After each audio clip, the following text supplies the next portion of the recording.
اخبار مية مية في الكرة المصرية، فضلا وليس امرا. ادعمني باللايك والمتابعة. في الاول بعتذر عن التأخير وعدم تنزيل فيديوهات الايام اللي فاتت لظروف صحية.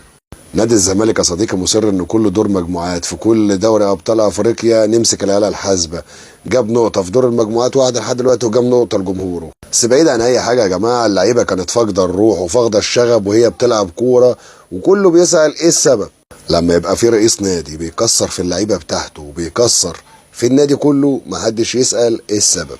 كمان لسه يوم 25 الزمالك عنده الترجي في تونس هناك، ومارسيل كولر يا صديقي بيعمل حاجه غامضه في النادي الاهلي الايام دي وبدات تبان. خد كل اللعيبه معاه اللي رايح يقابل بيها الهلال السوداني في السودان بكره الساعه 3 الا برونو سافيو. في ناس يا صديقي بيقولوا ان برونو سافيو قعد مع مارسيل كولر وقال له ايه اللي ناقصني، وهو قال له عن النواقص بتاعته، وهو وعده ان هو هيعوض الحاجات اللي ناقصه عنده في التمرينات. زي ما شادي حسين قعد مع المدير الفني يا صديقي وعرف ايه اللي ناقصه،